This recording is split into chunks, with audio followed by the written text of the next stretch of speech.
Bollywood silver screen presenting secret window.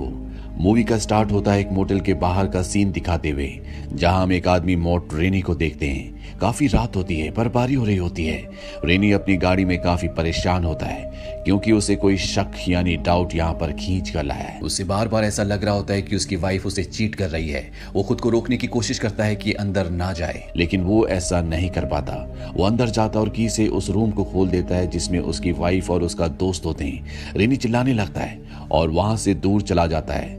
Screen black हो जाती है और इसके बाद 6 महीने के बाद का वक्त दिखाया जाता है। रेनी लेक साइड पर एक केबिन में रहता है। वो सब कुछ भूल कर एक नई शुरुआत करना चाहता है, इसीलिए वो यहाँ पर अकेला रहता है। उसके साथ बस उसका एक डॉग होता है। रेनी जब सो रहा होता है तो उसके दरवाजे पर कोई नॉक करता है। वो हैट पहना एक आदमी होता है जो रेनी से कहता है कि तुमने मेरा कंटेंट चुराया है। मैंने जो स्टोरी लिखी थी तुमने उसे अपने नाम से पब्लिश कर दिया, चाहो तो ये देख लो। उसके हाथ में कुछ पेपर्स होते हैं। दरअसल रेनी एक राइटर है और स्टोरीज लिखता है, लेकिन जब वो हैट वाला आदमी उसे ऐसा कहता है तो रेनी कहता है कि मैं सिर्फ अपनी खुद की कहानियां बनाता हूं, मैं किसी की कॉपी नहीं करता, इसकी मुझे कोई जरूरत नहीं है। ये कहकर वो दरवाजा बंद कर देता है। जब वो राइटर यानी कि हैट वाला आदमी जा रहा होता है तो रेनी देखता है कि उसके हाथ में वो नोट्स नहीं है जो वो उसे दिखाना चाहता था। रेनी बाहर जाता है तो वो दरवाजे पर पड़े होते हैं। रेनी उन्हें उठाकर अंदर ले आता है और सीधा डस्टबिन में फेंक देता है क्योंकि उसे पूरा यकीन है कि वो हैट वाला आदमी झूठ बोल रहा था। वो मनी मन सोचता है कि भला मुझे किसी का कंटेंट क्यों चाहिए होगा, मैं तो खुद अपने मन से लिखता हूँ। इसके बाद वो दोबारा लेट जाता है जैसे उसे कोई फर्क ही नहीं पड़ता। कुछ देर बाद हम देखते हैं कि वो अपनी राइटिंग पर कुछ काम कर रहा होता है, कुछ लिखने की कोशिश कर रहा होता है, लेकिन उसके जहन में अभी तक अपनी वाइफ की चीट करने के अलावा कोई भी और बात नहीं आ रही होती। वो अपने डॉग से भी पूछता है, यानी उसका दिमाग इतना खाली हो चुका है। आखिर वो तंग आकर बाहर आ जाता है तो देखता है कि टेबल पर वही नोट्स हैं जो उसने ट्रैश में फेंक दिए थे। दरअसल उसकी मेड ने उन्हें वापस टेबल पर रख दिया होता है, पर अब की बार रेनी उन्हें फेंकता नहीं है बल्कि पढ़ने लगता है। वो ये देखकर हैरान रह जाता है कि उसकी स्टोरी वाकई हैट वाले आदमी की स्टोरी से बिल्कुल सिमिलर होती है, सिर्फ एंडिंग चेंज होती है। उसे किसी भी तरह से बात समझ नहीं आ रही होती कि ऐसा कैसे हो सकता है। वो तय करता है कि वो उस हैट वाले आदमी को क्लियर करेगा कि उसने स्टोरी जिसका नाम सीक्रेट विंडो है काफी साल पहले लिखी थी। अब रेनी उस हैट वाले आदमी से मिलता है। रेनी उसे बताता है कि पहली बार ये स्टोरी 1995 में मेरे नाम से एक मैगजीन में छापी गई थी। दूसरा राइटर यानी कि हैट वाला आदमी उससे सबूत मांगता है। अब इश्यू ये था कि मैगजीन रेनी के पास पड़ा तो हुआ था, लेकिन उसके पुराने घर में जो उसकी एक्स वाइफ का है वो उसे कोई कांटेक्ट भी नहीं करना चाहता। इसीलिए रेनी सो जाता है पर परेशान भी होता है क्योंकि उस राइटर ने उसे सिर्फ 3 दिन का वक्त दिया था। वो नींद से जाग जाता है और अपने घर में एक नोट देखता है जो उसी हैट वाली राइटर ने लगाया होता है, जिसमें लिखा होता है तुम्हारे पास सिर्फ 3 दिन है, मैं मजाक नहीं कर रहा और पुलिस को खबर मत करना। अभी रेनी वो सब पढ़ ही रहा होता है कि उसे असली शौक तब लगता है जब वो अपने डॉग को मरा हुआ पाता है जिसे न जाने कौन बेदर्दी से मार गया होता है। रेनी से सब बात बर्दाश्त नहीं होती। सुबह होते ही वो पुलिस स्टेशन चला जाता है जहां रेनी पुलिस को सब कुछ बताता है कि एक आदमी मुझ पर नजर रखता है, मेरी जासूसी करता है और दूसरा मुझ पर कंटेंट चोरी का इल्जाम भी लगा रहा है जिसकी वजह से उसने मेरे डॉग की जान ली है।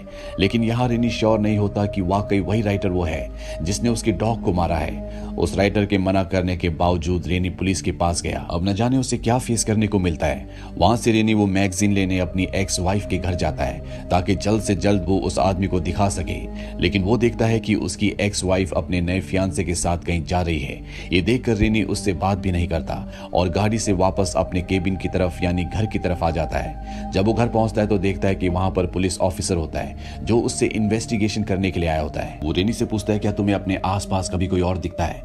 तब रेनी वहां के एक रेजिडेंट का नाम लेता है। इतना जानकर पुलिस ऑफिसर वहां से चला जाता है, लेकिन इतने में रेनी को एहसास होता है जैसे उसके घर में कोई है, पर वहां पर कोई भी नहीं होता।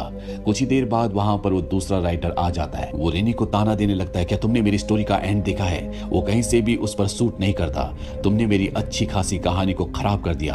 रेनी से उसकी बातें सुनी नहीं जाती और इन दोनों के बीच में आर्गुमेंट्स होना शुरू हो जाते हैं। पर वो दूसरा राइटर भी रॉड से रेनी की गर्दन पर प्रेशर डालने लगता है और उसे वार्न करता है कि इसका एंड बदल दिया जाए। अगली सुबह रेनी को उसकी एक्स वाइफ का कॉल आता है और वो उसे बताती है कि घर को किसी ने आग लगा दी है। रेनी वहां पर पहुंच जाता है। इसी घर के अंदर वो मैगजीन थी जिसके अंदर सन 1995 में पहली बार रेनी की सीक्रेट विंडो स्टोरी छपी थी, जो सबूत उसे उस दूसरे राइटर को दिखाना है। वहां भी वो सबको यही कहने लगता है कि जिस आदमी ने उसकी डॉग को मारा है, हो सकता है कि ये उसी आदमी का काम हो, उसी ने घर को आग लगाई हो। उसे पूरा शक उसी हैट वाले राइटर पर होता है। अब वो वापस अपने घर आ जाता है। सुबह होने पर उसे अपने घर की कीज नहीं मिल रही होती और जैसे वो बाहर जाता है, उस राइटर की हैट दरवाजे के करीब पड़ी होती है और रेनी की गाड़ी भी स्टार्ट होती है।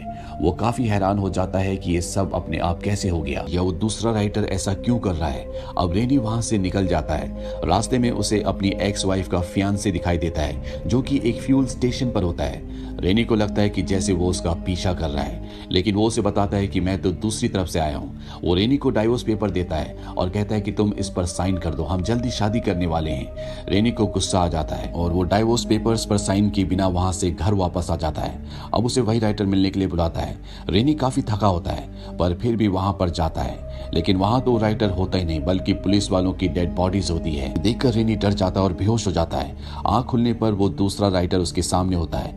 वो रेनी को बताने लगता है कि जो भी हमारे दरमियान आएगा, जो भी हमारे बीच में टांग अड़ाएगा, उसका यही हाल होगा। रेनी उससे पूछता है कि तुम चाहते क्या हो, जबकि मैं तुम्हें बता चुका हूं कि वो कहानी मेरी थी, मैंने उसे लिखा था। तब वो दूसरा राइटर कहता है कि ठीक है, मुझे मैगजीन दिखा दो, मैं दोबारा कभी तुम्हारे सामने नहीं आऊंगा। अब रेनी भी उसी मैगजीन का इंतजार कर रहा होता है जो उसने मेल के थ्रू मंगवाई थी। रेनी काफी परेशान हो जाता है। वो वापस अपने घर यानी केबिन आ जाता है, जहां पर उसकी एक्स वाइफ का कॉल आता है। वो उससे इमोशनल होकर रिक्वेस्ट करती है कि डाइवोर्स पेपर्स पर साइन कर दो, लेकिन ये सुनकर रेनी और भी ज्यादा गुस्से में आ जाता है। अब रेनी की एक्स वाइफ को अपने फियांसे से शादी करनी है, इसीलिए वो डाइवोर्स पेपर्स लेकर खुद ही रेनी के घर की तरफ निकल पड़ती है ताकि वो उन पेपर्स पर साइन कर दे।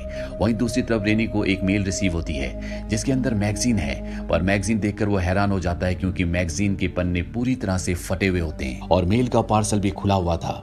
उसे देखकर काफी गुस्सा आता है कि मैं अपनी तरफ से जितनी भी कोशिश कर लूं, पर चाहकर भी मैं साबित नहीं कर पा रहा कि सीक्रेट विंडो कहानी सन 1995 में पहली बार मैंने लिखी थी।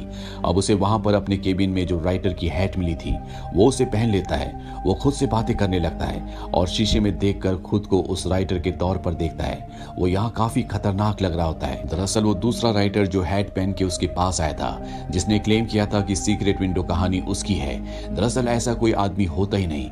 ये रेनी की अपने दिमाग की इमेजिनेशन होती है। असल में रेनी वो आदमी था जिसने डॉग को और बाकी इंसानों को मारा था। रेनी को आइडेंटिटी डिसऑर्डर था जिससे वो किसी के भी असल किरदार को पहचान नहीं पाता था, इवन खुद को भी नहीं। तभी वो बार बार अपना हुलिया बदल कर ये सब कर रहा था। अब उसके केबिन में उसकी एक्स वाइफ भी आ जाती है। वो देखती है कि पूरे घर में मैगजीन के पेजेस बिखरे हुए हैं, हर चीज बिखरी हुई है। टेबल पर सिगरेट्स और शराब है, जैसे कि ये किसी साइको का घर हो। घर की हर एक चीज पर एक ही वर्ड लिखा होता है और ये वर्ड होता है शूटर।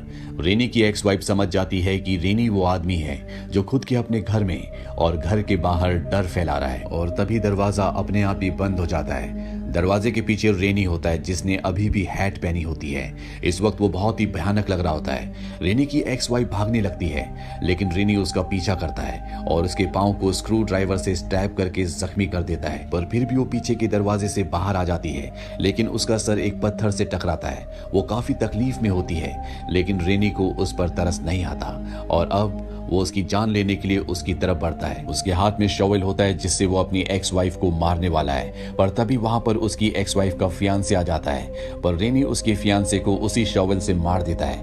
रेनी की एक्स वाइफ जो कि काफी बेबस महसूस कर रही होती है, वो अपनी जान की भीख मांगती है। उसका पांव जख्मी है इसीलिए वो भाग नहीं सकती, पर रेनी उस पर रहम नहीं करता और उसे भी मार डालता है। रेनी ने अपनी इस बीमारी के चलते शहर में कई लोगों को मार दिया। रेनी ने ही अपनी एक्स वाइफ के घर को जलाया था। रेनी जिस दूसरे राइटर से डरा करता था कि वो उसे मार देगा, दरअसल वो रेनी का खुद का दूसरा रूप था जिसके बारे में रेनी को कुछ भी नहीं पता था, क्योंकि उसे नहीं पता कि वो बीमार है। इसके बाद रेनी को पकड़ लिया जाता है और उसकी असलियत जानने के बाद सबको काफी शौक लगता है। शेरिफ रेनी के घर जाता है और उसे कहता है कि सबको पता है कि तुम कातिल हो, लेकिन मैं तब तक तुम्हें अरेस्ट नहीं कर सकूंगा जब तक मुझे तुम्हारी एक्स वाइफ और उसके फियांसे की डेड बॉडी नहीं मिल जाती, क्योंकि मेरे पास तुम्हारे खिलाफ वही एक ठोस सबूत होगा। रेनी कहता है क्या करोगे मुझे अरेस्ट करके, लास्ट सीन में हम रेनी के केबिन की विंडो से उसकी कॉर्न फील्ड को देखते हैं, जिससे ये जाहिर होता है कि उसने अपनी एक्स वाइफ और उसके फियांसे की डेड बॉडी को इसी कॉर्न फील्ड में दफनाया है, जो वक्त के साथ मिट्टी में मिल जाएंगे और रेनी कभी नहीं पकड़ा जाएगा। इसी के साथ ये कहानी, जिसका नाम सीक्रेट विंडो है, यहीं पर खत्म हो जाती है। ये फिल्म सन 2004 में रिलीज हुई थी। IMDb पर इसकी रेटिंग है 6.4। इस फिल्म का बजट था $40 मिलियन और बॉक्स ऑफिस पर इसने कमाई की थी $92.9 मिलियन की। उम्मीद करते हैं कि ये कहानी आपको पसंद आई होगी।